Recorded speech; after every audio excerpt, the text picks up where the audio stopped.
Hey, it's me, that thing that's been on your to-do list for quite some time now. I understand that I am a bit of a daunting task, but both of us know that we'll be better off if we just get me crossed off this list. So what could serve as the motivation to complete me? While you're completing the necessary work, why don't you listen to an episode of this podcast? Before we continue my first ever journey through the Harry Potter series, just a few quick announcements. First, just want to say that the Potterless YouTube channel has been fleshed out. Every single episode of Potterless is now on YouTube and will be going forward. If that is a place you would like to listen to the show, you can do it now. And there's also some other videos up there. There's a live stream I did with Dottie. There's an old Voldemort related skit I did back in Seattle, and I'll be putting more stuff up there. So if you want to go subscribe to it, just search Potterless on YouTube and it'll show up. And thanks to Kevin, one of our mods over at the Potterless Discord, who helped set up everything and transfer over a lot of the episodes that weren't on the YouTube account originally. And second, just a friendly reminder that we do monthly live streams over at patreon.com/Potterless, where I do Q&A and we get silly in the chat. And it's just a fun time for the Potterless community to get together and ask me questions and make fun of me. And it's just a generally good time. And you get access to those. They happen once a month if you are a shirt/stream tier patron or above at patreon.com/Potterless. And speaking of that Patreon, we have new patrons to welcome to the team. So shout out to Miss Miney, Samantha Gobin, Brooke Simpson, Naya Tianen, Martine N, Sar McQueen, Adriana Scheller, Cassioa, Victoria Ellers, and the return of Sarita Basu. A name correction for Christine Henning, and a huge shout out to our new producer level patrons, Laura and Ella Levy. They join the ranks of Vicky, Christine, Aaron, Clown, Marchismo, Samantha, Juan, Rosemary, Marie, Lisa, Romina, Audra, Eleanor, Nikita, Ali, Sarah, Rachel, Zachary, Orchid, Vivian the Owl, Moster, Alex, John, Noel, Brandon, Claire, Rory, Veronica, Lotta, Noah, Tracy, Colleen, Jennifer, Justin, Jacob, Maya, Mark, Polly, Zena, Harlan, Noelia, Nikki, Kine, Amanda, Kafir, Sarah, Marta, Maya, Floor, Siri, Georgia, Skyla, Edel, Professor Threat, Ellie, Michael, Kelly, Carrie, Connie, Jen, Nedry, Will, Samantha, Aurora, Marcos, Marique, Ashton, Brittany, Phelan, the Meadows family, Jenny, Heather, Brianna, Kevin, Lori, Chrissy, Jarl, Peta, Sophie, Jen, and Callahan, Leah, Melissa, Bella, Melanie, Becca, Rees, Adam, Joseph, Lily's mom, T-Run, Madison, Tonks, Sabrina, Sophia, Farzan, Melanie, Matt, Okamahime, Boney Pony, Kelsey, Rike, Taylor, Rochelle, Megan, Alicia, Riley, Laurel, Rossanne, Erica, Miranda, Landon, Kendra, Callista, Kendra, Natanya, Yogan, Darcy, Sandra, Craig, Andren, Steve, Leor, Julia, Demi, Michelle, Callista, Lovekesh, Jennifer, Crystal, Henrique, Jeremy, Delkis, Katrina, Jerica, Casey, Megan, Zat, Jack, Sophia, Dan, Rochelle, Kirsty, Robin, Chick, Mermaid, Daddykins, Aaron, Not My Daughter, Upiacha, Laria, Lori, Gregory, Krista, Kawkaw, Nina, Ribbon, Brittany, it's definitely Ludo Bagman, Ravenclaw, Gavin, Ashley, Grant, Aaliyah, Jack, Serenity, Emily, Haley, Sabrina, Malfoy, Sean, Jenny, Steamed Nuggets, and Can't I Potter, who never order a value size pack of spring mix salad from a grocery delivery service when they're trying to get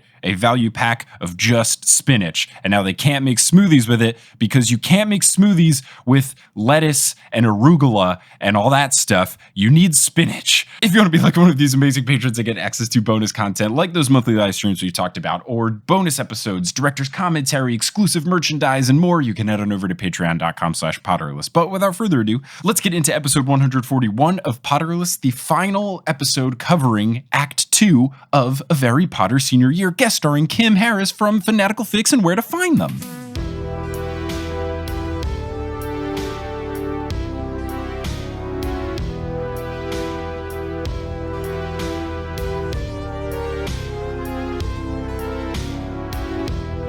Hello, Internet, and welcome back to another episode of Potterless, the tale of a grown man who never read the Harry Potter series as a kid. He read them as an adult, and now he's going above and beyond reading and doing other things. My name is Mike Schubert. I'm that grown man, and I'm here joined today by the other co-host of Fanatical Fix. It's Kim. Kim, how's it going? What up, Internet and Mike? It's so good to have you finally on an official episode of Potterless. It's long overdue. We've cross-collaborated and done things together, but this is the first time you're on a real, true, official, legitimate Potterless episode. Hooray! Hell yeah, I am so excited to be here. Thank you so much for having both me and Sequoia on. We're very excited to get to talk about all kinds of fun fandom stuff. I am so excited to have you both on. You are the fanfiction experts, at least to what I'm looking for. You're the people that I want to talk about fanfiction most, and this is basically just fancy fanfiction. Yeah. So who better to talk to than you two? It's got a lot of fun elements of like parody fanfiction, so I would agree. I would strongly hesitate to call myself a fanfiction expert. I've read a lot of one type of fanfiction. Look, by my standards, you're enough of an expert, and you check my boxes of you know enough, and you're funny and fun to listen to. And people often forget about that second checkbox when they're talking about people to get on the podcast. Well, that's Very nice compliment. Thank you. I try. So, as far as a Harry Potter trilogy and everything, do you have a background in it? Are you a big fan of watching these? Was this your first time? Where do you all fall? Yeah, so I vaguely remember watching the first one in like 2009, 2010 in college. And I was like, this is funny, but also this is very long. Mm-hmm. Sequoia and I lived together in college, and she went to the 2011 LeakyCon where they screened all of a Harry Potter sequel without an intermission. Woof. So she came home and she was like, this is the longest thing. And so I think we maybe watched all of it. But I remember really enjoying them, thinking they were very funny, but very long. And I had never seen this one before. It is so long, but it is also very good. Yeah. I got really strong, like, I did like a day theater camp when I was a kid. Oh, cool. And we had a month to kind of throw together a play. And this had like very strong nostalgia for me of like a group of friends putting together some ridiculous stuff as fast as possible and trying to stage it on a zero budget. And just kind of the emotion of trying to get it in the final night production, and had really strong nostalgia for me, even though I didn't do this and wasn't there, obviously. But the experience awesome. of being a weird theater kid. For sure. It makes sense a lot. And you and Sequoia had a watch party, a socially distanced, safe watch party to watch We it, right? did. Yeah, we set up a TV in her backyard and we sat far apart, and it was really fun to watch it with her. It had been a while since I'd seen her. So in person, I guess. We were still recording, but it was really fun. That's so good. I'm so glad to hear it. I'm glad that my silly little goofy podcast could bring you together in these #trying times. For real. It was a great excuse to hang out. Good. Well, let's talk about that excuse, and that is the remaining bits of Act 2 of A Harry Potter Senior Year. And there is a whole heaping lot to cover, so let's get right into it. Hell yeah! So where we last left the story was Harry is now in Godric's Hollow, and when he arrives there, the statue at Godric's Hollow is instead a giant statue of Harry Potter. And as has always been the case with these Star Kid productions, the art department is just absolutely phenomenal. It's such a good Derek Chris drawing. Yeah, that statue looked great. It kind of looked like a picture of his face. Maybe I wasn't. It could. I would not be surprised if it was a traced picture of his face and then a drawn body. But regardless, it is high quality stuff. Looked very good. Mm-hmm. So he is very appreciative of the statue, but unfortunately, right after he says this statue's never going anywhere, there is a construction worker that says a wrecking ball is coming through, and it knocks over the statue, and it makes way for a new statue, which is of Spider-Man, and not just any Spider-Man. Not just any. Specifically, the Andrew Garfield Spider-Man, everyone's favorite. Is a costume from the first Amazing Spider-Man. I haven't seen those movies. I was a little crushed that they were redoing the original trilogy. Mm-hmm. I saw the first one and I fell asleep halfway through the second one when I tried watching it at my sister's place. I'm a huge Spider-Man fan. He's always been my favorite superhero since I was just a wee lad. I love how snarky He's the best he is. superhero. Yeah, he's got, I think, the most interesting powers. He's very snarky and he talks smack, and I really appreciate that. And he's just very funny and relatable, and I appreciated him. I love everything about Spider-Man. Yeah, 100%. Unfortunately, the Andrew Garfield one, it wasn't that it was some elements were really cool. I like that they had Gwen Stacy. I think that some of the villains they had were interesting. But Andrew Garfield is just too sexy to be Peter Parker. I think that was my big complaint too. He's just too hot. And even like Tom Holland, I think, has been a perfect Spider-Man. And Tom Holland, also just like Tom Holland as Tom Holland, also probably too hot. But they do a good job of like nerding him up and making him completely socially awkward. Yeah. Andrew Garfield's out here like fucking everyone with his eyes. And he's supposed to be awkward kid. It's just, I could never believe it. No. And then they like made him skateboard and stuff. It was just not. What? They weren't very good. They weren't very good. But I did appreciate the jokes that came from it. In that this obviously came out before Tom Holland was a Spider-Man, but it was funny to use it as an analogy. This is when we thought this was our new normal. Andrew Garfield Spider-Man. A hard time for the Spider-Man Spider stands. Oh, the spider stands. I mean, I don't know it was about definitely hard because Spider-Man 3 had just come out. Oh. It was so disappointing. As I've mentioned on the podcast, it was the first movie where I went to the midnight release for it, and it was just a terrible experience for me. Oh, yeah, that movie's bad.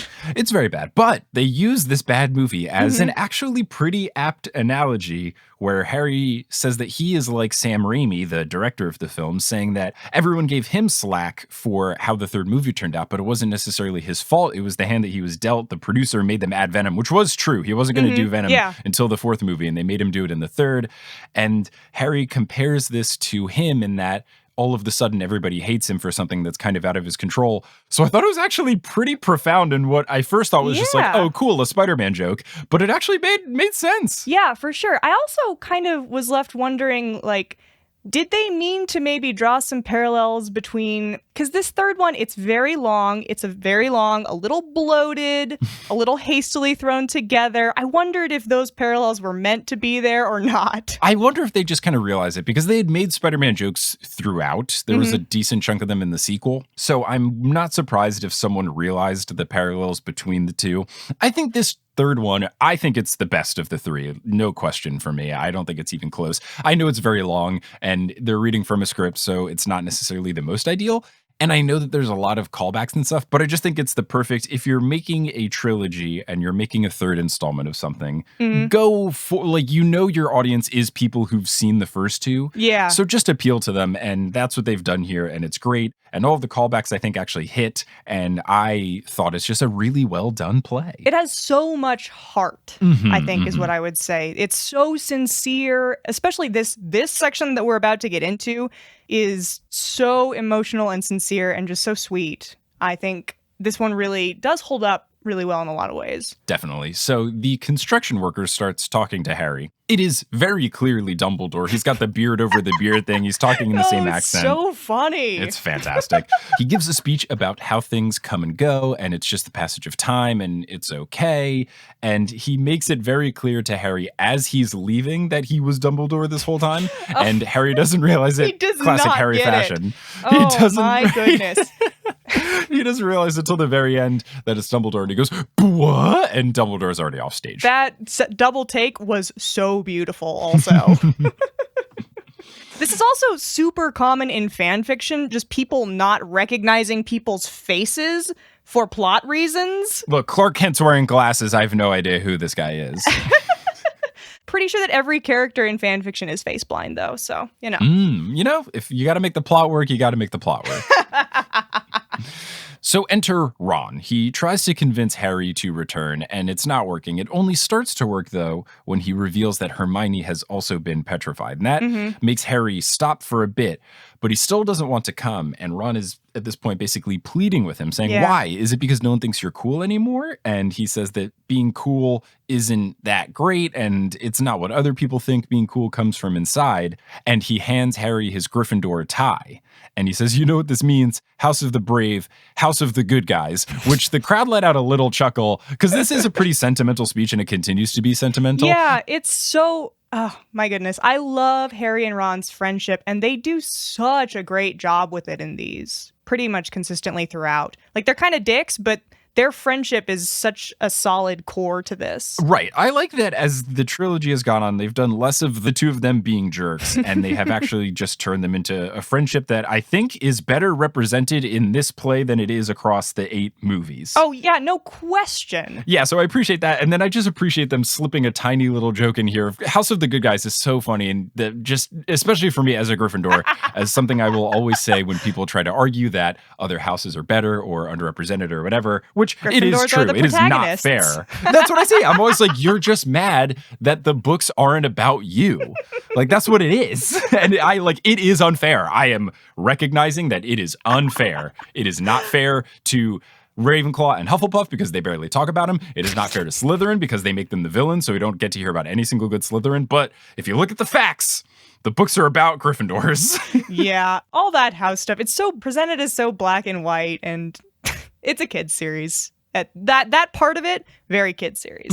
So Harry is trying to fight against this, though, and he says something truly heartbreaking to Ron. He says, it must be nice to have someone to cry to when you can't do something yourself. Oh. And Ron has a great reply. He says, it was nice to have a best friend to rely on. Harry Potter was my best friend, but you're not Harry Potter. Oh. Which I had to pause after this because I had to think, what am I watching? Yeah. When did this turn into a heartbreaker of a film? Like, I was feeling real emotions, and I have said in previous episodes that I think some of the times Star Kid tries to make these goofy, silly musicals serious and heartfelt. It doesn't hit.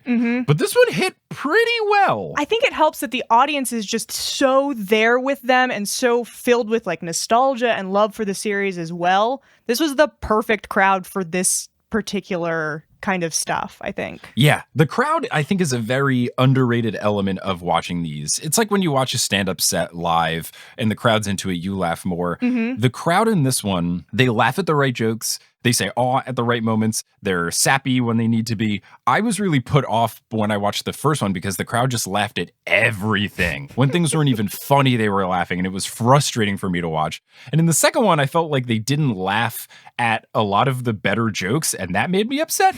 But here, the crowd has been pretty on brand with their reactions, and I agree. I think it makes the sentimental moments feel more sentimental. When you think awe inside a little bit, and then the crowd lets out like, oh, I think it helps. The cast and the audience were definitely really feeding and synergizing well together, I think, throughout the whole thing. It was very sweet. So Ron throws the tie and just leaves in frustration. And Harry ends up walking around a bit. He finds his lucky snitch and he opens it. And I realized that it's 1,000% just a Pokeball toy that has been spray painted gold. Just a Pokeball. So good. It's really That's a solid. great prop. So when he opens it, it's got the resurrection stone inside. And then it's the singing musical version of the scene in the book where the ghosts come back. And at first I was pretty upset because first it's just James and Sirius. And then Lupin shows up. They had to bring them in slowly for comedic effect. Because it starts out, this song is so sincere and so sweet. It's about endings and your legacy and things like that, but they bring in the comedy slowly. They do. But I was frustrated. As I've noted, I think a frustrating element of the trilogy is the portrayal of women characters, just either not including them or not giving them enough love.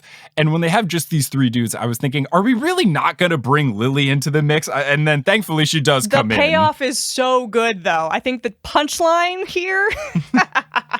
So yeah, Lily comes in, she starts to harmonize as part of the chorus, and then she actually starts talking to Harry, and he says, oh, you're still with Dad in heaven. That's so cool. And Lily reveals, no, I've actually separated from James. He's kind of immature. Crowd roarous applause, which, yes, correct response. I mean, rude. James does his best. Yeah, but he sucks.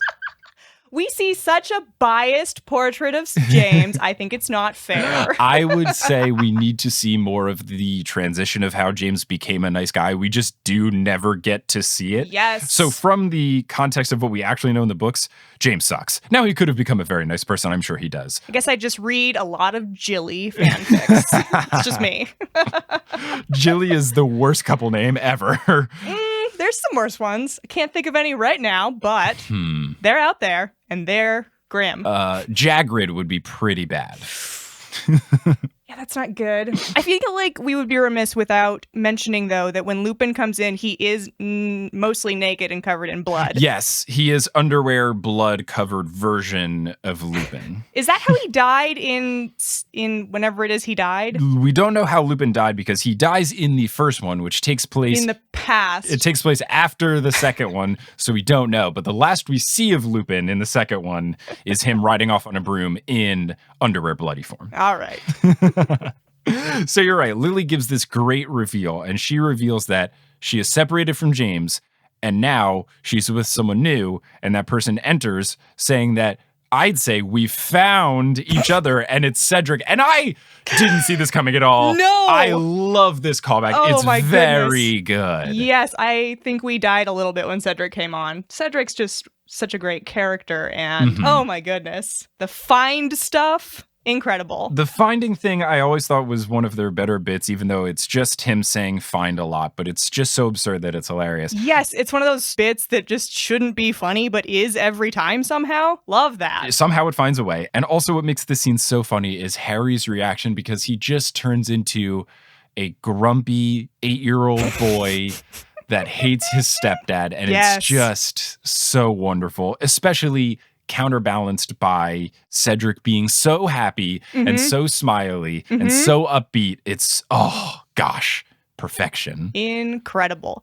At this point, Cedric hit the words Heavenly Father really hard as well. Yep, he did. He said that I am married to your mother now, making me your heavenly father. Which, for your listeners, I live in Utah.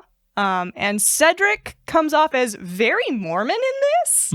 He's very smiley and friendly, and just hitting the words Heavenly Father really was like, Cedric Mormon? So he says the fine thing a couple more times. Harry hates him. He says, I can't believe you're still doing this. And then enters Snape. And I was so happy because I think Snape is one of the most fun characters in this trilogy. He and I was really very is. sad to see Joe Moses playing a different role. He was nearly Headless Nick. And it was just disappointing for him to not be Snape. So for him to enter as Snape was great. Yes. He comes in and he says, for a while, I enjoyed your suffering, but now it's kind of bumming me out. Oh, sorry, I should. For a while, I was enjoying your suffering, but now it's kind of bumming me out. Oh, seeing you do that, it's very good. You got to grit the teeth and just make your throat as wide as possible. So Snape then ends up giving this motivational speech. I mean, it's good and it's sincere, but honestly, I wanted Snape to be funnier. Yeah. In this scene that is so heartfelt and emotional, I would have liked him to be more of just a jerk. I think it would have been funnier. Yeah, I don't know. What he ended up talking about was mostly like his motivations for saving Harry, and I am kind of honestly never here for Snape apologism.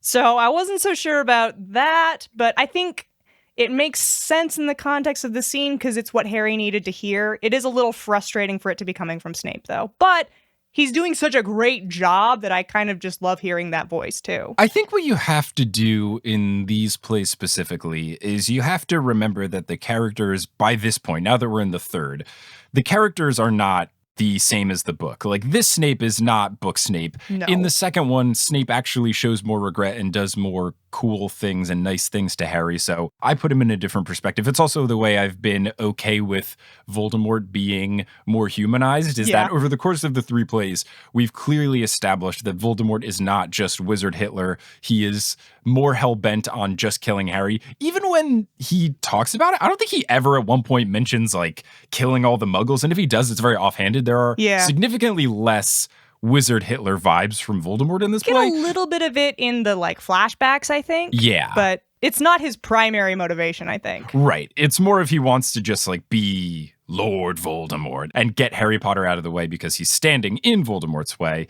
So I think, especially with this, you're right. It doesn't feel apt as a way to approach this apology for book Snape, but I think it does work for a Harry Potter trilogy Snape. Yeah, I think it's important when we're examining these kinds of like fan-driven things to separate it from the text, because who's even heard of canon anymore? And also, especially even if it's just like movie Snape versus book Snape, I think those are very different things. For sure. And I agree. I don't really have the time nor the patience to deal with Snape apologists. I can never do it. Remember that time he joined a racist cult on purpose of his own volition when no one made him do it in the first place? And then remember that time the only reason he stood up to Voldemort was because he killed not only Harry, but also Harry's mom? Yeah. Because that was the step too far. Killing the kid was okay, but killing my high school crush, that's just way too much. Yes, please kill James. I guess it's fine that you killed Harry. Probably preferable in the long term, but I will not be here for killing Lily. Whatever, Snape. Killing 2 innocent humans where one is a baby, that's fine. But I draw the line as person that I think is hot. Yeah, whatever. So Harry then is motivated by all of these speeches in the song, and he's ready to go back. He puts on his tie and puts as in the heaviest quotation marks. Because I don't know exactly how Darren Criss managed to do this. It's so cute. But he's got the tie on around his neck. It was already tied, so all he had to do was button up his shirt and then tighten it around the collar. But I think gets part it of it is under through the a button? Yeah. It doesn't work. So good. And he's trying to continue the song. And he's also trying to read off his book. And he's trying to adjust the tie. He's trying to figure out what happened with the tie, and there's no way he's going to fix it at this point. And this moment really landed for me. I was like, yes, this is the kind of thing that would go wrong. You have this big emotional moment, and you just cannot handle this. It's so funny, and it just makes it so charming. And you're right, he can't fix this tie unless he puts down the book. But he can't continue the song if he puts down the book. Yeah. So he's just stuck with it. And he tries to keep doing it one-handed, and he can't. And the crowd laughs every single time. And he does a great, which had to have been improvised bit, where right before he gets into the chorus of really emphatically singing I'm going back to Hogwarts, he just slips in a quick fuck the tie, and the crowd erupts. So charming. It is so charming. Wonderful. Oh my goodness. It's similar to when someone breaks character on SNL, but you just keep going with it, where no one's going to hold it against him for this happening. It's just that much funnier in the scene. Yeah, these kinds of moments happen so commonly in theater, and like trying to work through them, I think, and be funny and that kind of stuff. It's always really impressive when it lands correctly, I think. Yes, and it's just the right amount of silly where nobody's going to care. It's not like anything is severely hindered. It's just his tie's on kind of funny, and he can't fix it in the middle of the song. So charming, though. It's great. Darren Criss is just incredibly charming. Oh, yes. Oh, yes. Oh, yes. So Ron then enters, and he says, "Together we're totally awesome," is the line where he comes in. And it's great. I also noticed at this point that in the background, you can see the band, and Lockhart's the there. Yeah, the Gilderoy character, which makes sense because he's very good at piano, but he's the pianist in the band. So it's just very funny to see this heartfelt song with all these characters. And then Gilderoy's just there. Yeah. So by this point, we've transitioned out of the like everything ends song, and this was such a great moment. The audience was so here for it. They transitioned into going back to Hogwarts. Yeah, but it's like a reprise where the words are different. Mm-hmm. So good. And the audience is just so incredibly hyped. The second the music transitions into it, the audience is so there for it. And I was so excited. Yeah, I think this is truly where the audience comes in to be one of the best elements of the play from this point on, is that they are just so invested in it. Yes. And that makes you watching it at home on YouTube also very invested. Yeah. The cast is like really going hard on the nostalgia, and it's just really coming together well. And yeah, the moment where Ron comes back is really good too, because it's like right at the moment where you're like, oh no, they're not friends anymore. Is this going to be okay? And Ron bursts in through the door exactly like he does in the first play, and it's so cute. I think also what helps is that from this point forward, most of, if not all of the songs are either songs they've already done before in previous plays or reprise somewhat changed lyric versions. So what helps is that Darren Criss, who did the music for the first two, he knows all of the songs better, so he's able to give more to the singing and not have to focus as much on reading the book and trying to nail everything. And I think he gives a more convincing performance. Yes, he sings his fucking heart out here. It is so amazing. He's just going so hard, and this whole part just had such amazing energy. Yeah, just a lot of combining factors to make it really solid. So they hop in the flying car and they head back to Hogwarts. And there's a new line, which I don't think was in previous songs, unless I missed it. They say where everything is magic cool instead of magical. I don't know if that was a previous lyric. I might have just missed it, but that was the first time I really remembered it sticking out. And I think it was such a funny little note. I think it was there. I'm not sure, but it is very good. At least this time they very heavily emphasize it and do a wavy hand motion too. Yeah. So it made it very clear that they were making this joke, in case I have missed it before. Yes. Ron actually mentions when he comes back in that Dumbledore was the one he ran into who sent him back, which I thought was a really good Book 7 parallel. Yeah. With the put outer, not the other name. Oh no. 100 people just turned off the podcast. Not again! I hate when he brings up the put outer Deluminator. That was How my dare fault. he! Apologies, Potterless listeners. So at this point, the crowd starts clapping along with the beat of the song, and I will go on record that this is the only time that has ever been good in the history of the universe. The crowd clapping along to anything is always bad. People always find a way to be off the beat. And from someone that has been on stage for performances of a musical variety where people try to clap along, it never works, and you're usually going to mess up the performers. I guess it helps that they have a full-fledged band here and stuff. Yeah. But I think this one actually worked, and it is so rare that that is something good for an audience to do. Yeah, I think it helps that these are the songs that the audience knows by heart. Yeah. So the kids are then in the middle of the wizard cop evacuation plan, but once they see the flying car going to the school, they all decide that they want to go help Harry, so they run back into the school, despite Kingsley Shacklebolt warning them that they shouldn't do so. And Kingsley and the wizard cops do some really good spinning here, like, oh no, what's happening? So when they get back into the school, McGonagall is there. She welcomes Ron and Harry back with this obnoxiously vibrato-heavy song. I don't know if that's the right technical singing term, but it's a lot of like, a lot of the waving vibrato-iness in the vocal cords, and oh my God. It was just so funny. Yes. And I know that the actor who plays McGonagall kind of does this a lot when he sings. When he was Lucius in the sequel, a lot of his singing was like that, but in a way that sounds good. It's nice to see him ham it up a little extra. It gave me vibes of in Hamilton when King George is singing with the most obnoxious British accent. It's like, oh, this person is good at singing. And it's funny to see them go a little bit above and beyond to where, sure, it makes the singing sound slightly worse, but the comedic effect outweighs the, oh, this doesn't sound as pretty. It was such a fun, big McGonagall moment because she's not been like a huge part of the play up till now. Nah. She's not been like doing anything incredibly funny. So this was a really fun turnaround, and she really came out swinging here. Yeah, it was really solid. So then Malfoy enters and he says that he's found the chamber. And after the song that they were singing finishes, all of the kids head into the chamber. McGonagall mentions that she's going to go defend the school with her flying machine at this point also, right? I don't know what that meant. What does that mean? I had no idea. I didn't even write it as a note because I thought this is clearly a joke that's gone over my head and I'm only going to look silly. So I'm not I will look silly here. What does that mean? I am also silly here. What does it mean? If you are listening to this the day after it came out or later, do not tell me. Someone will have told me. Sure. Tweet corrections at me. That should just be like a general rule for all podcasts. Is if you are listening to this more than one day after it came out, the host of the show has been made aware of every correction humanly possible. Yeah. So Voldemort, of course, enters once they get into the chamber. And because of the rule that they've established where you can't see him unless you touch the diary, Harry asks, whoa, is that a floating diary?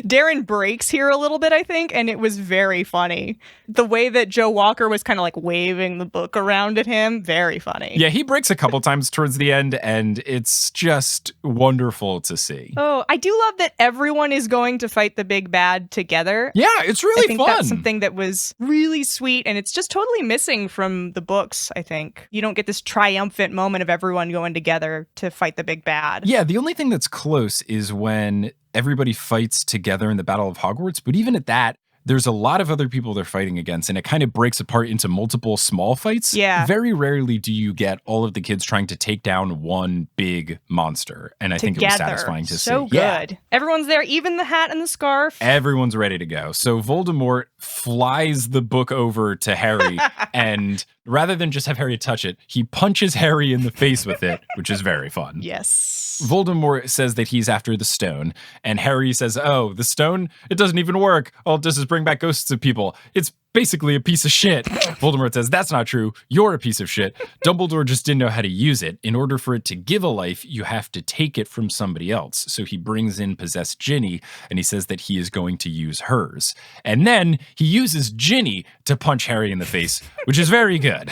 Ginny is just so funny in this entire thing. Everything she's doing with her face and her voice, it's just so funny. It's very solid physical comedy work, and I'm frankly impressed that I think the actress's name is Jamie Lynn Beatty. The fact that she is able to walk around in such a stumbling, spinning, eyes bugged out manner, but then also not run into anybody. Yeah. It was the most impressive stumbling. It was like a Buzz Lightyear falling with style. She just finds a way to be so chaotic, but also so calculated. It was really impressive. And her face is just amazing the entire time. Mm-hmm. It genuinely looks like she doesn't know where she's going to go, but she continues to find her perfect step and hit all of her marks and not bump into anyone. It was wonderful. Yes. So Voldemort then calls on his giant snake. Of course, the kids run away, but Seamus says, bloody hell, that snake's almost as big as this snake, and puts his wand over his dick, and then he gets petrified in that pose, which is just... What more could you ask for? The wiener joke was so bad, and it was so immediately redeemed by him getting frozen in that position. The only correct punishment for such a terrible joke. Yes. You have to stand like that forever. Yeah, it's the bad joke version of if you keep making that face, it'll get frozen that way. Yes. Oh, Pass Mike, you just keep talking, so I've left you frozen that way, paused, so that we can take a break to do a little segment that we like to call Wingardium Adridosa.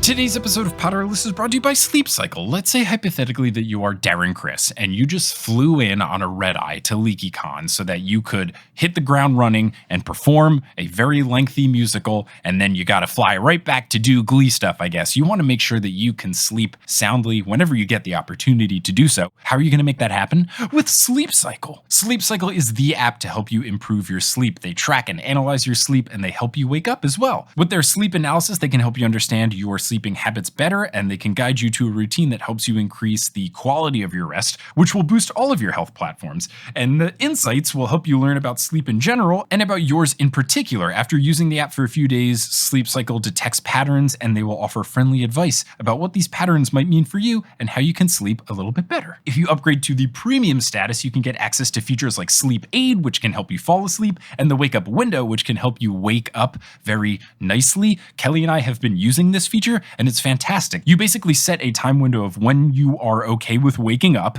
and then they are able to wake you up at a time that you'll be the most refreshed because they can detect, oh, you're not really deep in sleep. Let's play the alarm now. Or, oh, let's wait 10 minutes. It's great. You kind of hit the ground running and you don't feel as groggy, and I really appreciate this feature. So if this sounds interesting to you, you are in luck, because if you go to sleepcycle.com/Potterless today, you can start improving your sleep for free. So if you go to sleepcycle.com/Potterless, you will also get access to Sleep Cycle Premium for 7 days, absolutely free. All you need to do is go to sleepcycle.com/Potterless. You'll start improving your sleep tonight, and you can make sure that you are getting as much rest as you can whenever you're allowed to, Darren Criss, today. Today's episode of Potterless is also brought to you by BetterHelp. Let's say hypothetically that you are in StarKid and you've been making these Harry Potter musicals for quite some time, and it's truly the end of an era, and you want to talk to someone about this because it's hard. It's hard to leave it all behind. Who could you talk to? A licensed professional from BetterHelp. BetterHelp assesses your needs and matches you with your own licensed professional therapist. You can start communicating with this therapist in under 48 hours, and they have a broad range of expertise available, which may not be available to you locally, and you never have to leave the comfort of your own home to talk with your therapist.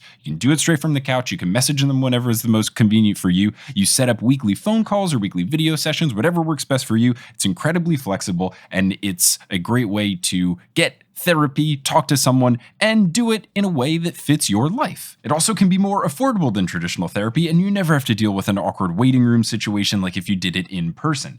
BetterHelp is also committed to facilitating great therapeutic matches, so they make it easy and free to change counselors if needed. And if you want to hear personal reviews from people using BetterHelp, you can go to betterhelp.com/reviews and check those out. So as a Potterless listener, if you go to betterhelp.com/Potterless, that's BetterHelp, HELP.com/Potterless, you can join the over 1 million people taking charge of their mental health with the help of an experienced professional, and you'll get 10% off your first month. In fact, so many people have been using BetterHelp that they're recruiting additional counselors in all 50 states. So if you want to talk to someone today, you can, and you can save 10% on your first month if you go to betterhelp.com/Potterless. So do that, StarKid members, today. So the kids are then wondering how to defeat the snake, and the hat, Swordy, says that the truest Gryffindor can pull the sword from within it. So Ron asks how that's possible. Scarfy says that they may have had something to do with it, which, very, very good. I'm on board. I ship it. Why not? Neville is trying to get them to give the hat to him, and I thought this was going to turn into a bit of Neville trying to get the sword out of the hat and then just no one letting him do it until he finally does it. Yeah, this joke didn't really go anywhere. I guess it wasn't really a joke. It just happened. Yeah, it was just, I guess, a way for Harry to not be ready. I thought it was going to be a Neville joke, but it ended up not being so. Neville tries, doesn't work. Harry tries, doesn't work. And Scarfy tells Harry that he's still afraid and he's unsure of himself. So I guess that's all this was a setup for? Dunno. So Scarfy then goes on to blind the snake by floating over and covering its eyes. And Harry then stands up and goes, yeah, everyone shoot magic at it. So of course everyone just goes, magic, magic, magic, magic, magic. That was so funny. It's always good. So the magic that they are doing is not strong enough to defeat the snake, but he still can't see them. So they all decide to stay quiet. But the snake goes, Marco, and Draco immediately, without missing a step, just goes, Polo! And the snake screams, gotcha, sucker! And then chases after them. Oh, Draco, you try so hard. Of course it would be Draco, the most childlike of the children, to fall for the children's game. And just, it's a very funny joke, and just the delivery of how instant from Marco to Polo it was. Yes. Ugh, gosh. Very good. So Scarfy then tries to talk down Voldemort, but Voldemort uses the killing curse on Scarfy, which, oh no. I mean, I guess it is book 7 stuff where we just have to kill all the side characters now, but I wasn't expecting the scarf to die. Yeah, this was a very emotional... The scarf was doing a really solid job of trying to talk Voldemort down and convince him that love is what matters, and it was a very long... big moment for the scarf. Yeah, it felt like a more sincere version of when Harry and Voldemort in the book are circling each other and Harry's like, come on, Tom, have some remorse, which in the book was confusing to me. I just thought, Harry, this will never work. Why are you doing this? Just kill him. But Scarfy here seemed genuinely concerned for him, so it was pretty devastating when he died. And this Voldemort, maybe almost listened to. Yeah. So Voldemort then sends the snake after Harry, which just involves the puppet handler, who is the actor that plays Lupin, holding the snake in place and then just kicking Harry on the ground with his leg. Yes. It's a perfect fourth wall break. It's very solid. Yes, that one really worked, and I thought it was very funny. The crowd similarly enjoyed it. So Voldemort begins to taunt him in classic Voldemort fashion. And he says, Harry, you don't even know who you are anymore. And Harry says, oh yeah? And slowly starts to get up and says, I'm Harry freaking Potter, and then pulls out the sword of Gryffindor from the hat, which is just a perfect moment for it to go. Yes. And I could tell this was going to happen just because while he was on the ground and while Voldemort was taunting, I heard the crowd laugh a little bit, and this wasn't shown in the YouTube video, but I can only assume it was Darren Criss struggling to grab and hide the sword properly without anyone noticing, and I will live with this headcanon until the day I die if it's not the case. That's definitely it.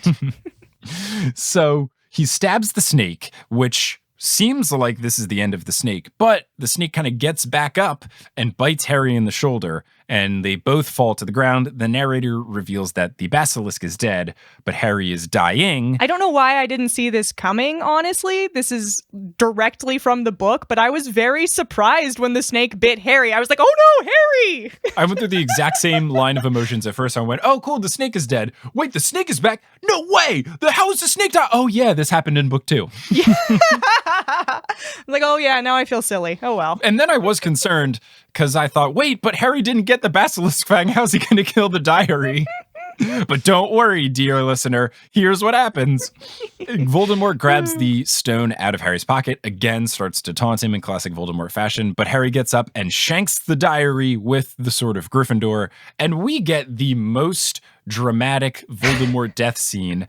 I don't know if this was intentionally trying to make fun of how over the top the movie's depiction of the death was, but the combination of Joe Walker's over the top acting with the narrator just describing all of these things that are so detailed and so gruesome and also just don't make sense. Yes. Because there's things of like all of his skin flies off his body, and then it talks about his skin melting, and then he's a screaming skull, and then he dissolves into a pile of gore and bones. Amazing. And like it's just so many, he turns into goo. Joe Walker does such a great job here too. He's just like escalating really well until he is running around the stage screaming and flapping his cape, and it is just so funny. It's very funny. It lasts a very long time, and the final note of it is the narrator says quite loudly, Joe Walker dies, and then he just falls to the ground.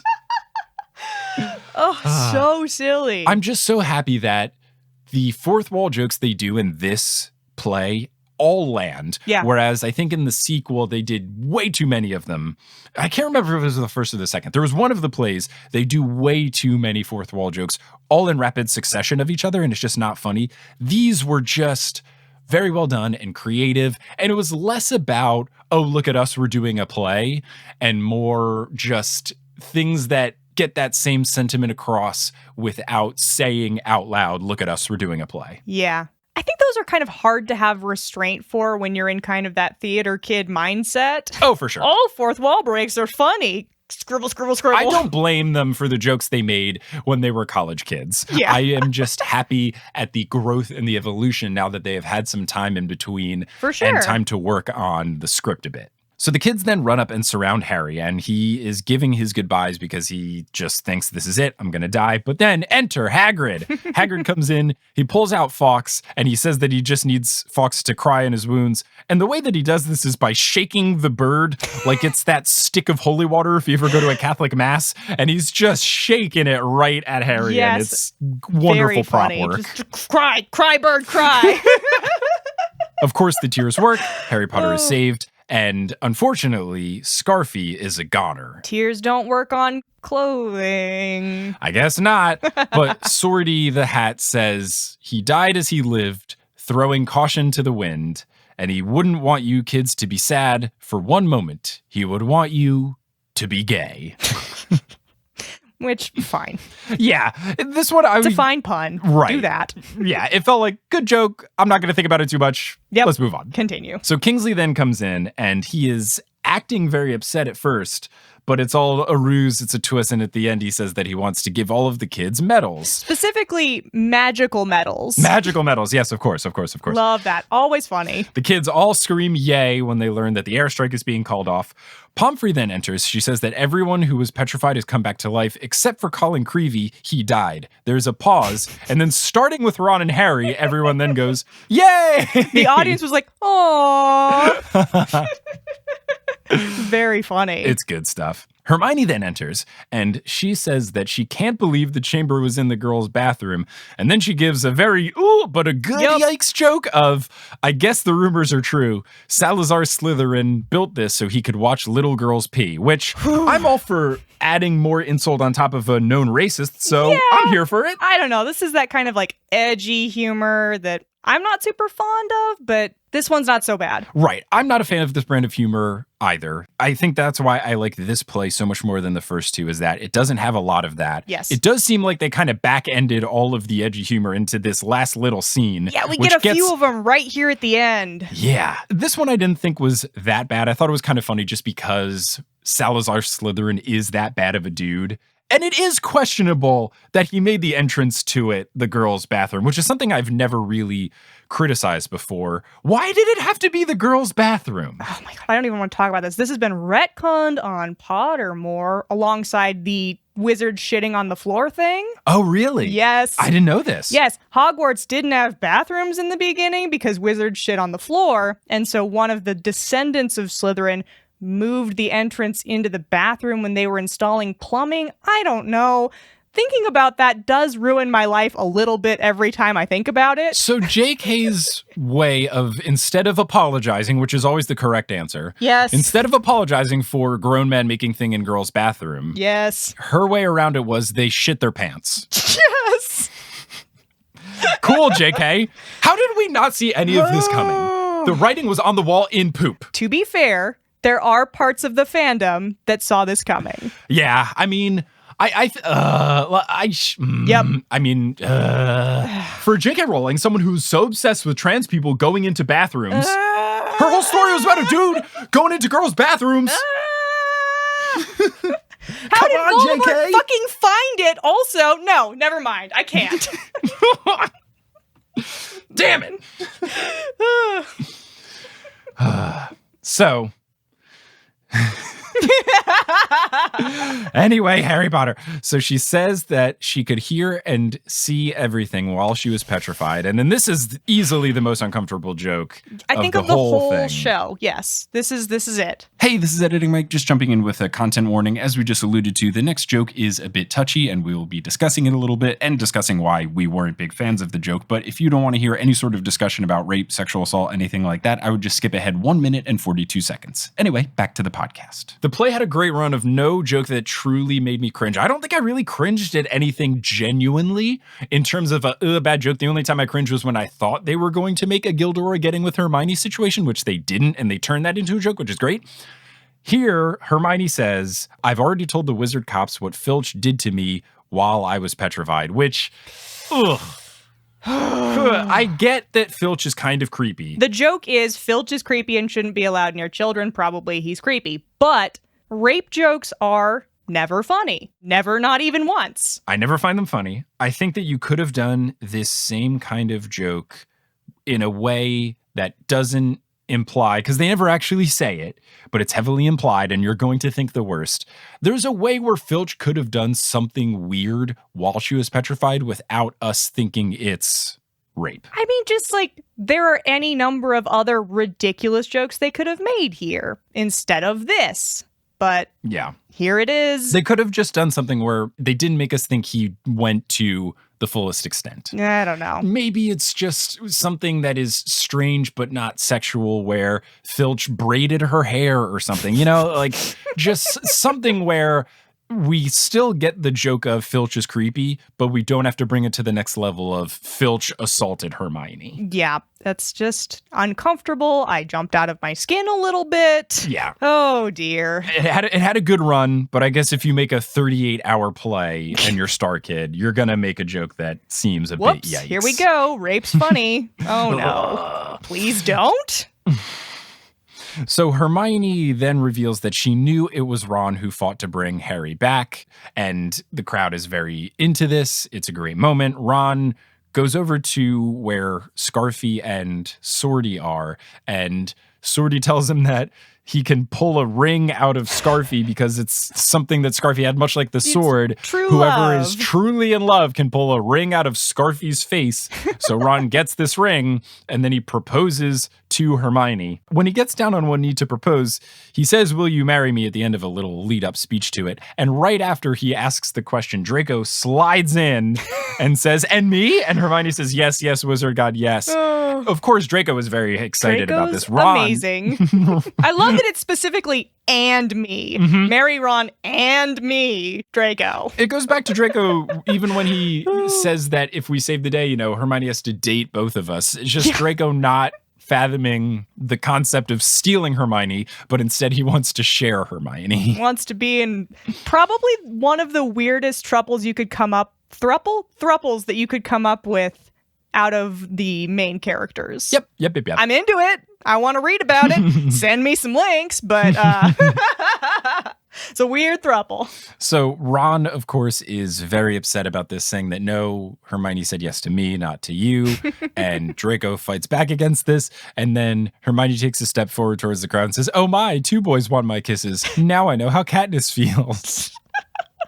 Fucking Katniss. So Ron is then talking to Harry, says Voldemort is gone forever, unless there's a piece of his soul still floating around there. And Harry very quickly dismisses it and says, "I doubt it," which is pretty solid, since we've never revealed whether or not in this iteration of Harry Potter, Horcrux Harry is a thing. But who's to say? So Harry then says to all of the kids, "Hey, now that Voldemort's gone, butterbeer's on me." And McGonagall comes in and she's saying, no, how could I do this? How could I allow this as a headmistress?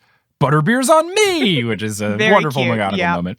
Very funny. So then Harry starts saying his goodbyes to all the kids, kind of giving them one by one send-offs. Oh my goodness, this is the sweetest song, I think, maybe. The whole cast is so excited and a little tearful, and it seems like just a really big goodbye moment for all of them. It's like, it feels kind of like, I don't know, maybe this is me projecting, but it feels like they're saying goodbye to the Harry Potter fandom and to Darren at the same time. And it's so sweet. That's 100% what I felt. I think intentionally, for the purposes of the play, it was meant as a way to say goodbye to Harry the character, and then also Harry Potter, the franchise, because that's kind of what this whole play is about, is letting it Star go Kids and saying being goodbye. okay with it. Yes, and Star Kids saying goodbye to them making Harry Potter productions, even though they love Harry Potter a whole lot. Now, I do think that there's an extra element, and this probably could be why they did it one by one, is it does seem like the actors are genuinely saying goodbye to Darren Criss, because a lot of them realize, this guy's on Glee now, I'm not going to hang out with him very much anymore. So he says goodbye to all of the side characters, at least. They form like a hug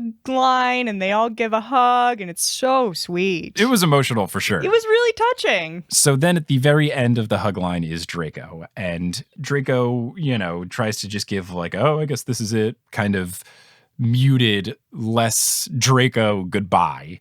But then Harry ends it on a sentimental note, saying that they actually are friends. And I'm not exaggerating, I teared up when Harry admitted that he is friends with Draco. Yeah, they both also get a little like teary-eyed here, and oh, my heart melted. It was so sweet and so heartfelt. Oh my goodness. So all of the kids leave. Harry's the last one on stage. He says goodbye to Hogwarts alone. The crowd is just a mess. They're a puddle of tears at this point. Yes, he says that it's been totally awesome, and that actually felt like Darren was saying that. I don't know. Right. More projection from me. No. I agree with all of these projections. Oh my goodness. Yeah, I think everyone in the room was sobbing, probably. Oh, yeah.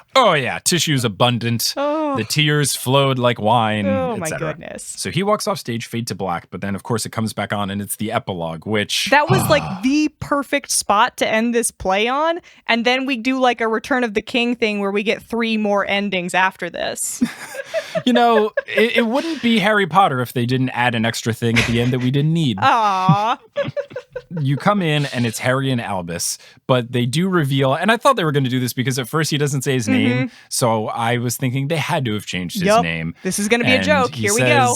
He says the line of, I've named you after the 2 bravest people I know, Albus Scarfy Potter, which I'm here for. Yeah.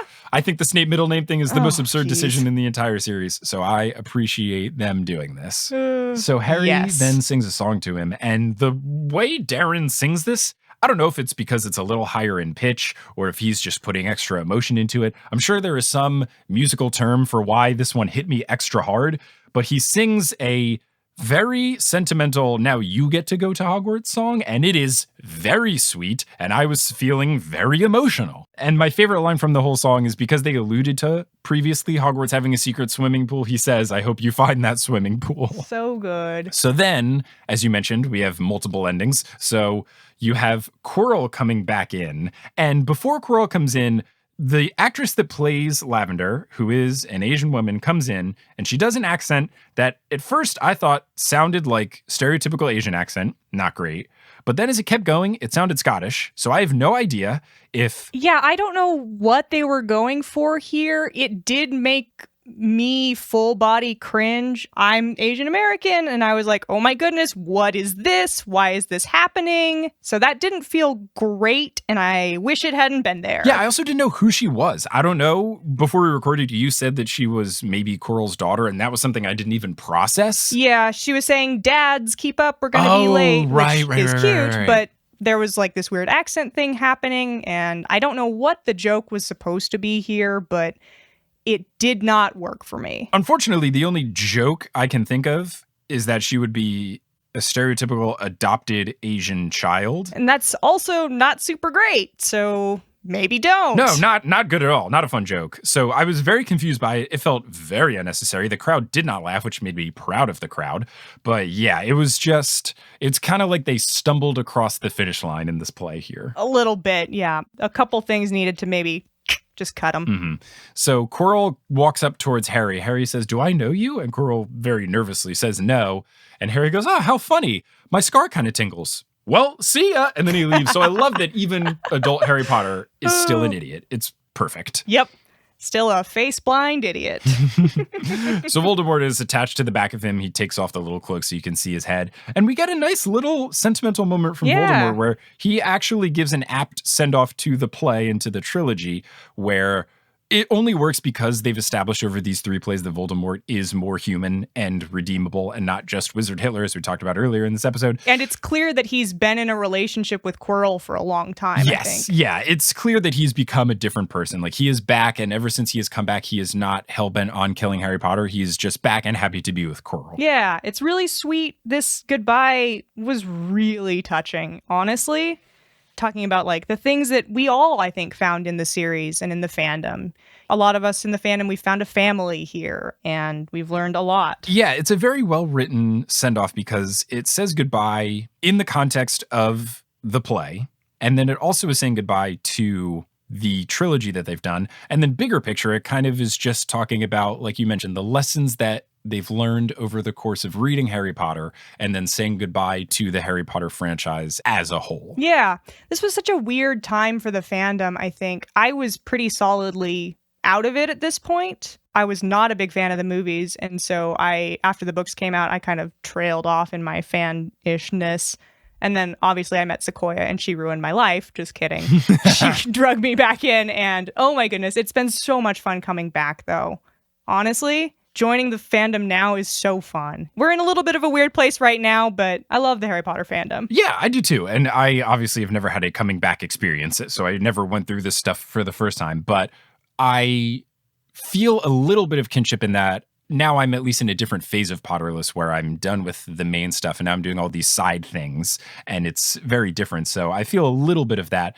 But you're right. We're in a weird time here right now. But I think that this little monologue, when I was watching it, appealed to me in that it reminds me and all of us like why we like Harry Potter in the first place. And it's nice and it's good and it's reassuring to hear that the reason we like the fandom is not because of the author. No. The reason we like the fandom is what we learned and who we've met and the memories we've made because of it. Yeah. So even though it was a different context of why they were saying this, I think it still fits for us in this strange time of August 2020 where we don't like J.K. Rowling anymore. Yeah, and we're trying to figure out where we want to go as a fandom. I think the fans are going to come together and we'll be okay. Yeah, we already have. And you look at all the great things that are happening from fundraisers to people just standing up to people making great content on podcasts and social media and YouTube explaining why what JK is doing is wrong and how we can get together and donating to great causes. There's already been a lot of connection and collaboration and people banding together. And I think that the fandom is only going to get stronger because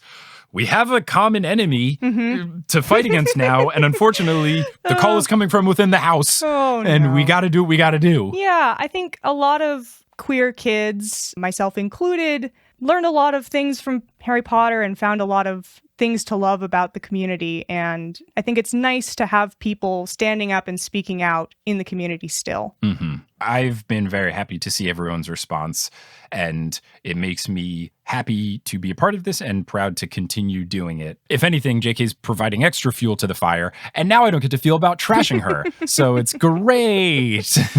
Yep. Tune in next episode when I do Quidditch Throughout the Ages and I just dunk on JK for 12 episodes, I think. Oh, no. I'm gonna tear that book to fucking shreds. Oh, no. Look, I'm trying to be a good ally here, and it's the only thing I can do. If you like Quidditch, you're transphobic. Jesus. Fuck. I do not condone this. I'm kidding. But I am going to tear that book to fucking shreds. Good luck. Anyway, there's a little bit of this still left to go, so let's round it out. All right. Voldemort, what he says in response to Quirrell says, "Oh, that's Harry Potter. Don't you want to go after him?" And Voldemort says, "No, I've learned a few things from Harry Potter. I've learned to let things go. I've learned to open my heart up, and I've learned how to love." And after saying he's learned how to love, he says, quote, "I guess that's kind of what Harry Potter's all about." And that is such a great moment. The crowd loves it. And then he ends the whole play on saying that there even comes a time where we have to let Harry Potter go, and that's okay. Yeah. It was pretty nice. And I think it's really what people needed to hear in 2012 if they wanted to let it go. I also think on the flip side, it's okay to not let Harry Potter go and still like it and make new things like we're doing. But also, if you want to take this and take out Harry Potter and put in J.K. Rowling, it's okay to let J.K. Rowling go because we still have Harry Potter. More than okay. It is encouraged.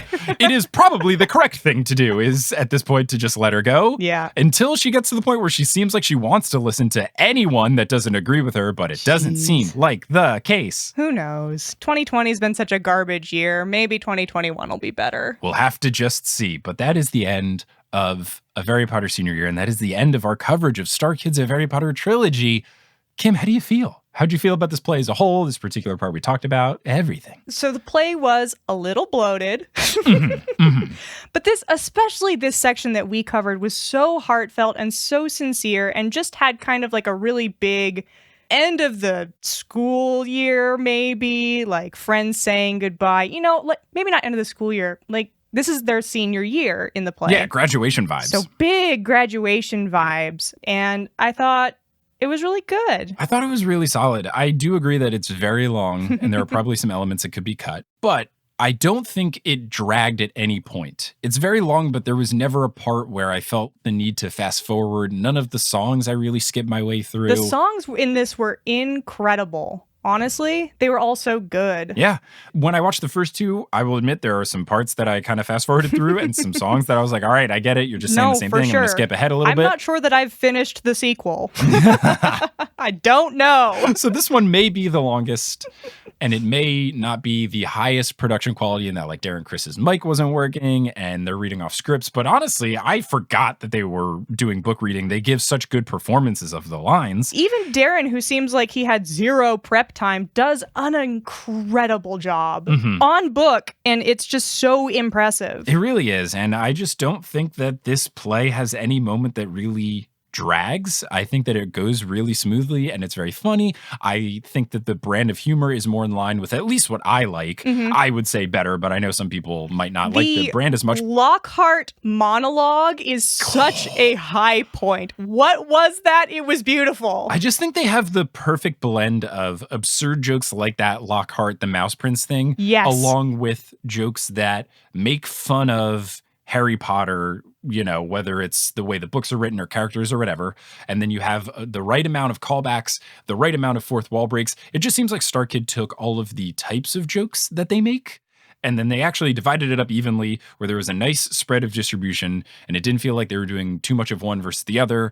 Thankfully, there weren't as many gross jokes. We talked about these ones at the end, but I just think this one is really good. I think if I was to rewatch any of them, I don't know that I will, I would rewatch the third one. I just found it the most enjoyable viewing experience. I think maybe the highlights reel. yeah, of course. A condensed version. It did have that one really long, gross section that I think I could stand to maybe have never watched. Which one? When the grandpa pooped his pants. Oh, yeah. At least it wasn't capital P problematic. It was more of just I don't like poop jokes. This is really long and gross. What is happening? Okay, I stand corrected. Cut that scene and everything's great. And everything I've said about it not being dragged still stands. But yes, that is the one part where I was like, all right. Yeah, for sure. I'll admit, I cried of laughter at the physical humor part where Harry's like stumbling around the Death Day party. I was crying. It's really good. It's really good stuff. The high points in this were so high and so amazing. I think with any trilogy, this happened, I think, with the Toy Story series, is that it's hard to pick a favorite Toy Story because the only reason 2 is good is because it builds off of 1. And the only reason 3 is good is because it builds off of 1 and 2. So it's very hard to kind of separate them. Same thing with the John Wick movies. It's hard to say, but I do realize that a lot of what made 3 funny is the callbacks that they do for 1 and 2, but I still just think 3 is the best and it's my favorite, and I don't get why more people didn't like it. It's like controversial to like the third one the most, and I find that to be very confusing. I would guess it's probably the production issues. Or the fact that people just have such a sentimental viewing of the first one that they saw. Yeah. And I can see that's why so many people like the first one. Or just the third one is very, very long, and it probably came out later in people's lives. Maybe people were already done with Harry Potter by the time it came out. 2012, I was deep in the undergraduate paint. Yep. That's Yep. also, I mean, that could be the thing for a lot of people. You don't have the time to watch it. Very far in a study hole, not leaving the engineering building. That was it's very me. sad. That was me, junior year. If I got 4.5 hours of sleep a night, I said, wow, I got 4.5 hours of sleep. That was a Yes. good night. That was my junior year of college. Living in the computer lab, getting really stinky. What? What are we talking about?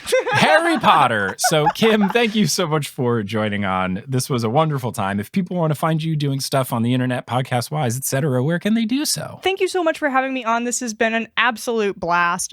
You can find me and my wonderful co-host Sequoia on Fanatical Fix and Where to Find Them. It is a Harry Potter fan fiction podcast where we read fan fictions that came out before the end of the 7th book and cry of laughter at them and with them. I've been on a couple episodes. I'm very biased. I think those are the best ones. But, there's a lot of other good quality episodes. We've had such a great time. Oh my goodness. We're doing ridiculous stuff over there. So we are Fanatical Fix on any social media. So check us out on your podcast app or on social media. Do it. Well, Kim, thank you so much for joining. Listeners, thank you so much for listening. And as they say in the wizarding world of Harry Potter, before they get down on one knee and propose with a ring that they got from a scarf, wizard on! Wizard on! Hey, if you were hoping that Multitude would add a new podcast to the collective that is a facts-based fictional world-building podcast, you are in luck, because we have a new podcast called Exolore, which is a facts-based fictional world-building podcast with host Moya McTeer. Moya is fantastic. The podcast is super fun. If you want to hear some world-building that is science-based but fictional and fun, you can listen to it if you search for Exolore in your podcasting app or go to exolorepodcast.com. Potterless was created by Mike Schubert. It is hosted by Mike Schubert. It is edited by Mike Schubert. It is produced by Mike Schubert, as well as Vicky Garcia, Christine, Aaron Johnson, Klaus Lopu, Marchismo, Samantha Rose, Juan Sanfeliu, Rosemary Dodge, Maria Lisa C. Keen, Romina Rivdanira, Audra, Eleanor Curlin, Nikita Power, Ali Madsen, Sarah Nink, Rachel Guthrie, Zachary Polito, Orchid Grower, Vivian the Owl, Moster, Alex Consulver, John Cocker, Noel Basole, Brandon Pickens, Claire Spencer, Rory Collier, Veronica Bartova, Lotta Bartova, Noah, Tracy Toya, Colleen, Jennifer Marklew, Justin Montero, Jacob Parrish, Maya Gray, Mark Body, Polly Burridge, Zena Rosnowski, Harlan Haskins, Noelia, Nikki Harris, Kine, Amanda Alford, Kafir Shaltiel, Sarah Shatter, Marta Morrison, Maya, Floor Sake, Siri Scaros for Georgia Davis, Skyla Lily, Edel Ryan, Professor Threat, Ellie Hoskov-Chova, Michael David Yordi, Kelly Otilio, Kerry Crumpler, Connie Beankowski, Jen Went, Nedry OS, Will Huser, Samantha Lentz, Aurora Fruhoff, Marco Cepeda, Marie Krieger, Ashton Gabrielson, Brittany Gutierrez, Phelan, The Meadows Family, Ginny from the Block, Heather Langeal, Brianna Cusimano, Kevin Stewart, Lori McDonald, Chrissy Tiu, Jarls Fiven, Peter McGrath, Sophie Duda, Jen and Rose Dab, Callahan and Darris, Leah Reed, Melissa Rob, Bella Barlack, Melanie Demi, Becca Spry, Reese Dignan, Adam Graham, Joseph Torp, Lily's Mom, T-Run Money, Madison, Don't Call Me an Infedora, Sabrina Balsiger, Sophia Loves Pigs, Farzan Jarabat, Melanie DeGrave, Matt Barger, Okamahime, Bony Pony, Kelsey Gillespie, Rike Mangor Jensen, Taylor Payne, Rachel Mobbs, Megan Moon, Alicia Chapman, Riley Kiddas, Laurel Happy, Rossanne Batamana, Eric Butler, Miranda, Landon Schwausch, Kendra Hertz, Natanya Page, Yogan Shanley, Darcy Alexander Harrison, Sandra Rose, Craig McRoberts, Andren Kaufman, Steve Trelaw, Leo Nachum, Julia Buzak, Demi Lynn, Michelle Spurgeon, Callista Delano, Lovkesh Longer, Jennifer Terzian, Crystal Pollard, Henrique Wolf, Jeremy Elmore, Delkis, Katrina Smith, Jerica Law, Casey Canales, Megan Stempen, Zat, Jax Gitzes, Sophia Lyon, Dane Nemcher, Rochelle Unatmaz, Kirsty, Robin Garcia, Chick Parm, Mermaid and her Daddykins, Aaron Ugas, Not My Daughter You Biatch, Ilaria Vicentin, Lori, Gregory Hughes, Crystal Lee, Caw Mother Feathers, Nina Jazalek, Ribbon Monstrosity, Brittany Harper, It's Definitely Ludo Bagman, Ashley Sommers, Grant Sohn, Your Friendly Neighborhood Ravenclaw, Gavin Miller, Aaliyah Eltar Shobi, Jack Parr, Serenity Allen, Emily Quinlan, Haley Hastings, Sabrina Casanova, Malfoy You Little Shit, Sean Allen, Jenny Browers, Laura, Ella Levy, Steamed Nuggets, and Can't I Potter? Web design by Kelly Schubert, and the music is by Bettina Campamanis. If you want to find us on social media, you can at facebook.com/Potterless, twitter.com/PotterlessPod, instagram.com/PotterlessPodcast, and reddit.com/r/Potterless. For any and all information about the show, you can go to PotterlessPodcast.com. Bonus content lives at patreon.com/Potterless, and merch lives at PotterlessPodcast.com/merch. If you want to tell someone about the show, you think of someone that would really like it, shoot them a message, say, hey, I think you'd like the show, or you can leave a rating and review online. Both of those help. Thank you so much for listening, and until next time, as they say in the wizarding world of Harry Potter, a wizard on!